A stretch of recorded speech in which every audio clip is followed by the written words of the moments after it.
GM everyone. Hope you are having a good day. My name is Vic. I'm working with Kite AI. So we are one of the earliest AI Web3 protocol that is working on modifying the EVM machine and building our own Kite VM layer. So what does that mean? We are trying to add AI as a first-class citizen. We have seen a lot of blockchains retrofitting AI into their stack. Today, I'm going to quickly show you what we are building, why we are building it, what are the changes we are going to bring into the EVM stack, what could you do with it, and what stage are we in, and what is the direction that we are taking. So when we say we are redefining the AI economy, we have seen a lot of these AI builders who deploy their models, agents on some of the platforms and then do not get the real value out of it.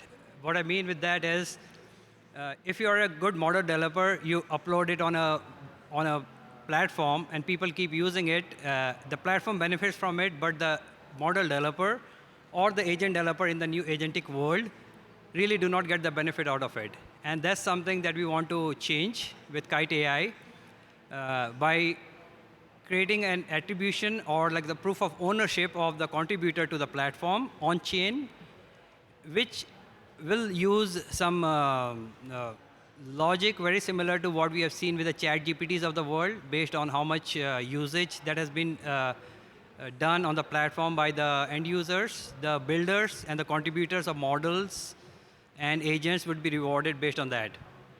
And that's a consensus mechanism that we're building is also new, which is different than proof of stake and proof of work. We call it proof of attributed intelligence. The more you attribute, the more rewards you could get from the platform. So why do we need this new L1 for AI? So like I said, we have always seen that the execution, settlement, consensus, and data availability had a monolithic world. Then we moved to the modular world. But even in the modular world, the focus was always Web3.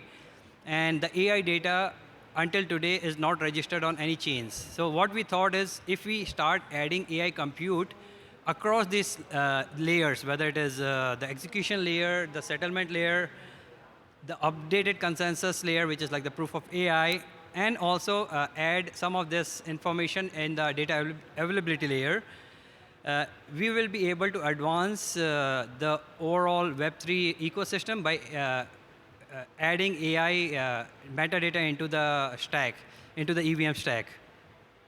And based on some of these information, the users across these layers could not only benefit, but they could also use it for a lot of other use cases, whether it is building agents, preventing frauds, or doing a lot of prompt-based solutions. That's also something that we built as a part of our testnet launch.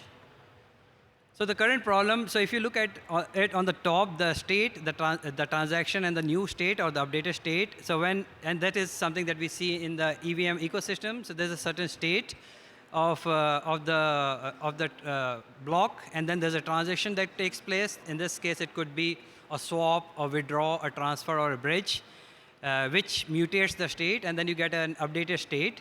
In this case, the state only captures information which are related to the transactions happening on the blockchain without any AI component into it. So, like I mentioned, the EVM or other blockchains currently are not designed to capture any AI metadata into it, whether it is which model was used, who was the contributor of the model, what within the model was used, which agent was used for that matter, and how much of the data was used in processing a certain transaction. So this is something that we are actually updating into what we call as the Kite VM, the virtual machine, by adding AI compute information as part of the process. So in the new world with Kite AI, when we launch it around summer this year, the users can also see which model, which data, and which agent was used as part of the transaction, because in the AI Web3 world, you will be using either the data, the model, or the transactions, but also AI infra to process, for example, a DeFi application, right? Or for doing something with payments. And based on which model, data, or agent was used as a part of the transaction, you get an updated state which records these usage and then rewards the contributor based on that. In proof of attributed intelligence, what we do is you see the layer on the top, like the new block, existing blocks, they do not store AI information. In the new block, you also have something which you see at the bottom here, which is the AI compute. And there is a standard developed by Ethereum around it. It's called ERC 7001, which currently caters to only the NFT use cases. So we are also trying to contribute towards the EIP or the standard, which also could cater to fungible token use cases. So what it does is basically it looks at a different set of new data that has been added to the block, and based on the block on the chain, the rewards will be calculated and distributed to the contributors. A part of the testnet launch that we did a couple of weeks ago, so we were able to hit 1 million wallets, which was a very interesting and a very valuable number for us to experience and see how the users look at it from an adoption perspective. I think we see a lot of interest from different builders and consumers, where we actually built a couple of AI agents that people could interact with as part of the testnet. And we also saw a lot of inference calls. Here we mentioned 25 million. It actually went recently close to 50 million. And these AI inference calls, imagine if these inference calls are actually being used by a model developer or through an AI infra, and you could actually be able to put a weight to it and calculate the value it created, the value accrual, and then actually end up using your AI, as we call it, proof of attributed intelligence, to reward the users. We will be able to create an economy which will be like more self-sustaining, but also will create a flywheel effect, where on the Kite AI marketplace, the builders would want to publish their AI agents, and the consumers would want to use a pre-built AI agent or a model or a data set, which is very hard to find across different stacks. And that's also something we see, that it is very difficult to find a clean data set or a ready-to-use model or an agent so that you can build something on top of it, whether it's a dApp or a new AI-based agent. And this is the composability that we bring to the ecosystem, where as users, you could, for example, pick a data set that you get out of, I don't know, from a pith kind of a network, and you have an AI agent that is built by using an eigenlayer framework, and then there's a model that was deployed by someone from Hugging Face, but also on our platform, and you could in principle compose all these three solutions and cook up a new solution altogether, which can basically solve or build a new dApp using AI and Web3. And this could be a prompt-based dApp, so there are choices you could make. It could be a prompt-based dApp, it could be an agent, or it could be just a solution which is around data, which gives you something on-chain proof about the contribution of the developers.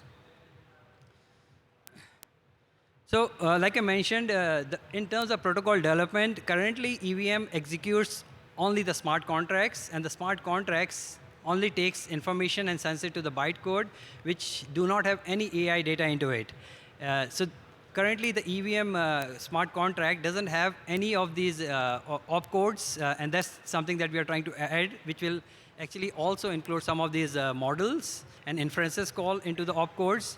And a lot of these AI interactions that we do, we just cannot move it as is into the blockchain, because it consumes a lot of processing. There's a large amount of data, as we know, in order to process a model or to run an AI data set. And if you want to also execute such a large data set, that will also cost a lot of gas. So which will actually take us back to the 2008 days, where the gas fees was a big problem.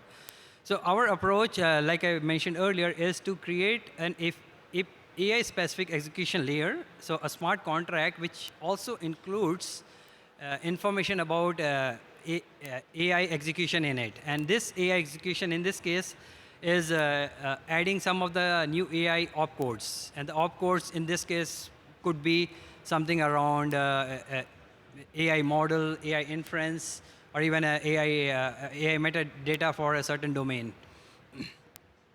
And for proof of, what we are also looking at is hybrid execution. So we want to process some of the things on chain, but there will also be some part which will be processed off chain. And in order to also process some of these things, there are a couple of solutions that has been built recently, which actually processes some of the data in an AI format, which are called as AI oracles, basically. Hyper Oracle is one of them, Aura is another. So the idea is also to see which pieces of these existing AI oracles we could use, but we are also looking at some smart and futuristic storage solutions apart from IPFS Arweave, like Walrus, to name a few, to see what are the things that these new storage solutions could store off-chain, so that we could also use the data when it is needed to process on-chain.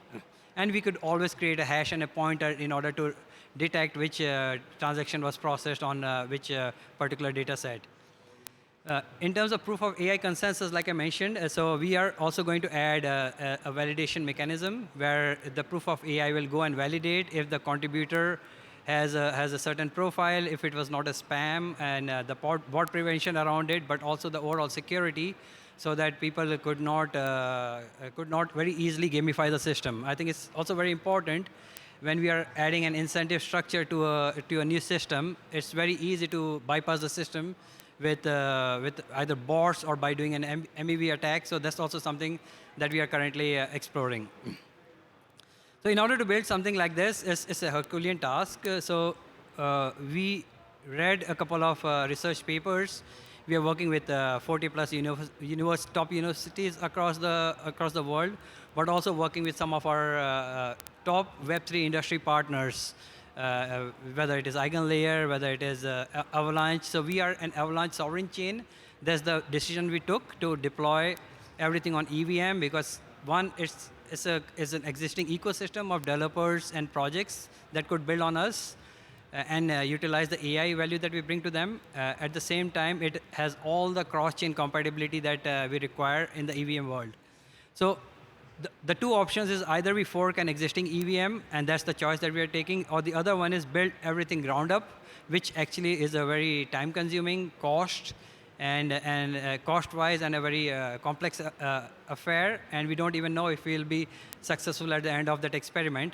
So the approach that we're taking currently is we are going to fork one of the EVM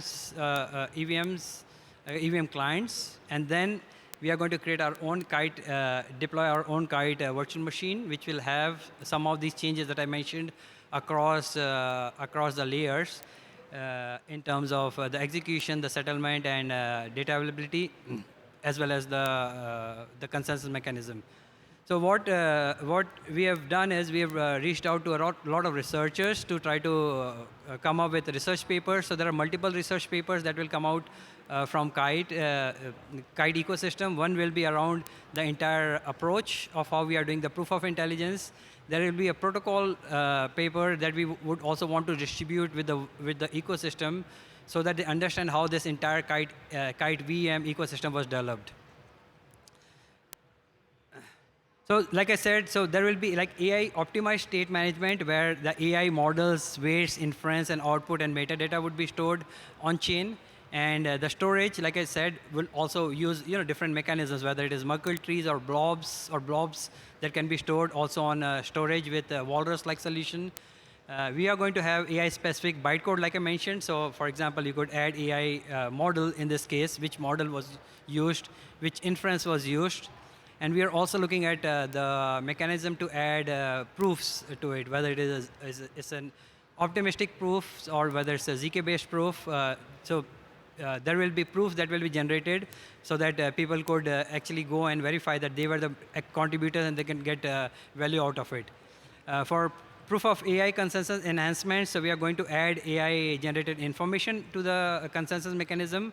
But we'll also have, like I mentioned earlier, an attribution detection based on the contributor and the usage and the amount of usage and the type of usage of the contribution that was made to the AI. Another thing is also what we are looking at is the optimized gas. So we want to come up with a relayer approach, but also like fund some of the gas initially. At the same time, add AI oracles, like I mentioned earlier, for heavy compute, and also look at off-chain storage for pre-trained AI models, which can actually be just sourced from these RV or Walrus kind of storage solutions.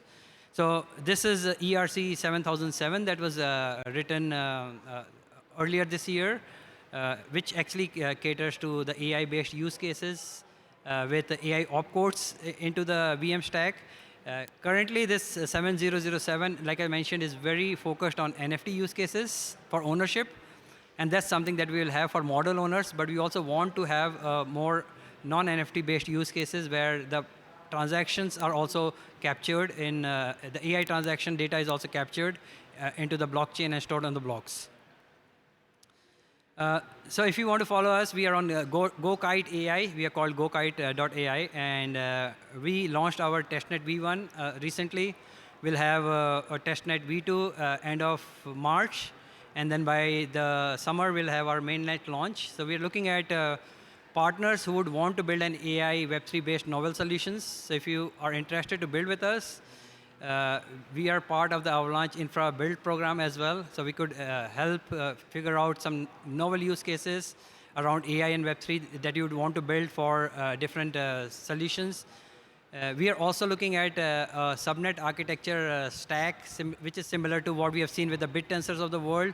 So if you're a developer focused on a DeFi use case or on a fake detection use case, or you come with a very strong domain background, so there's a totally separate subnet-based approach we have for such contributors, whether it's a developer or a founder that could come and build with us. So we provide ecosystem access, but also development support with our partners in the ecosystem, which are subnet partners and Avalanche in this case. A couple of things that I could quickly show you is, so this was the very basic agent solution we built as a part of our testnet, where each of these agents could give you results, and it interacts with the Kite chain, and the points are stored on chain, and you can be rewarded as part of the airdrop. We actually built what we call the classic counter DApp. It is on again, if you go to GoKite dash AI -AI, and if you go to the Kite counter DApp, you can actually look at all the testnet and all the other information and the stack that it is built with. Very soon, we are also going to launch AI templates so that you can very easily click, fork the template, and start building your own solution on top of it, depending on what use case you have. Very similar to what we have seen with the Versal SDKs of the world.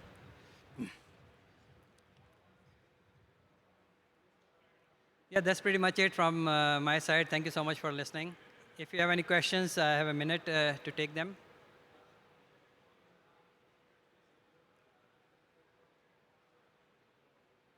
I take it as a no. Thank you so much. Have a nice evening, all of you.